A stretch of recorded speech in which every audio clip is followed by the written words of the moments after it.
Hello दोस्तों, आज मैं आपको सुनाने जा रही हूँ एक नई कहानी गांव के फैशन शो।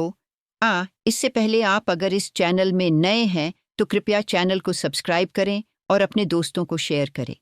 अगर हमारे चैनल के वीडियो आपको पसंद आए तो लाइक ज़रूर करें। चलिए शुरू करते हैं आज के कहानी गांव के फैशन शो।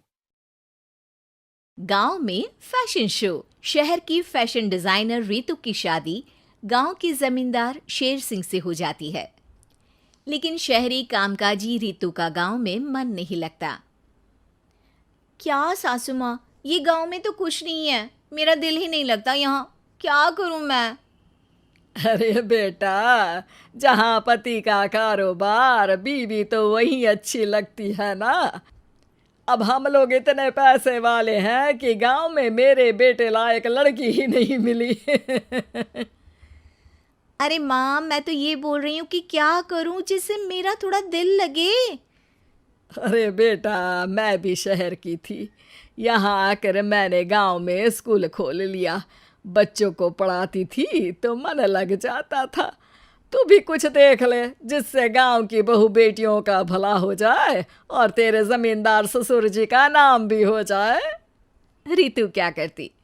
फैशन डिजाइनिंग वाले कपड़ों को गांव की औरतों पर कैसे ट्राई करती। लेकिन एक दिन, अरे क्या बात है डार्लिंग, बड़ी जल्दी उठ गई। और ये हाथ में फेविकॉल और कागज, कहाँ जा रही हो? मैंने सोच लिया है कि मैं अपना फैशन बुटीक खोलूंगी। गांव की औरतों को सजा धजा कर फैशन शो करूंगी और यहाँ की औरतों को भी शहर के फैशन से वाकिफ करवाऊंगी। फैशन और यहाँ की औरतें, अरे इन लोगों को तो बस चूल्हा चौका आता है। खाली समय में एक दूसरे के सर से जुएं निकालती हैं या फिर अचार पापड़ बनाती है। इन लोगों के बस की नहीं है फैशन को समझना। लेकिन रीतू मानती नहीं। वो पूरे गांव में पोस्टर चिपका देती है कि किसी को भी नए डिज़ाइन के कपड़े पहनने का शौक है तो जल्दी जमींदार की बहू से मिले। लेकिन रीतू की दुकान में 2 दिनों तक तो कोई आता ही नहीं। पर एक दिन, अरे कमला, क्या हुआ, क्या देख रही हो? ये पुतला देख रहा है दीदी। क्या दिख रहा है इसमें ऐसा? अब देखो तो दीदी, ये पुतला मेरे जैसा ही है ना, पतला दुबला लंबा, बस मैं काली और ये गोरा। तू ये बता, इस पुतले के कपड़े तुझे कैसे लग रहे हैं? अरे कपड़े तो बहुत ही सुंदर है दीदी, लेकिन तू ना बस कल इसी समय आ जाना और अपने जैसी 2-3 और को भी ले आना। अगले दिन कमला 2 लड़कियों को लेकर आ जाती है। रीतू उन लोगों को अपने हाथ के सिले कपड़े पहनाती है और घर भेज देती है। उन लोगों को गांव की दूसरी औरतें भी देखती हैं। और फिर क्या, अगले दिन रीतू जब दुकान खोलती है तो सामने बहुत सी औरतें उसके बनाए डिज़ाइनर कपड़े पहनने को तैयार खड़ी होती हैं। तुम लोगों को कपड़े के साथ ही हल्के मेकअप और स्किन केयर की भी क्लास देनी पड़ेगी।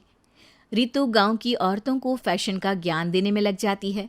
एक दिन रीतू का पति कहता है, अरे रीतू, तुम्हारी फोटो पेपर में आई है।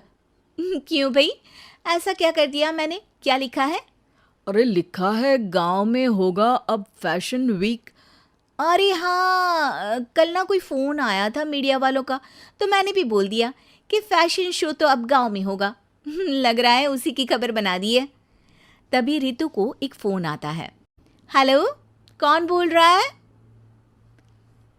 जी मैं काम्या बात कर रही हूँ लुक में फैशन वीक से। हम लोगों ने आपका काम देखा। हम शहर वर्सेस गांव का फैशन थीम में एक फैशन शो आपके गांव में करना चाहते हैं। अरे वाह, ये तो बहुत ही अच्छी बात है। मैं अपनी मॉडल्स के साथ शो में हिस्सा ज़रूर लूँगी। बस अब क्या था, वो दिन भी आ जाता है जब रीतू की गांव की गोरी शहर की छोरी के साथ स्टेज शो में हिस्सा लेती हैं। शो के बाद, अरे आपकी वो जो कलेक्शन है ना, मैं उसकी पूरी सीरीज खरीदना चाहती हूँ। सच में आपने वो कपड़े डिज़ाइन करे जो आज के लोग आसानी से घर और बाजार में पहन सकते हैं। और बजट में भी है। हम भारतीयों के लिए तो ये डिज़ाइन बेस्ट है जी।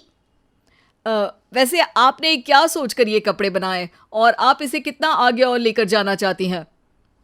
औरतें और फैशन, एक दूसरे के पर्यायवाची है। तो ये किसने कहा कि गांव की औरतों को डिज़ाइनर कपड़े पहनने का हक नहीं? मेरा मानना है कि शौक सभी औरतों में होता है, ज़रूरत है तो बस उसे जगाने की, उनके हिसाब और बजट के कपड़ों की जो मैंने बनाए और सबको पसंद भी आए। अब रितु का गांव हर जगह प्रसिद्ध है, ना सिर्फ रितु के लिए।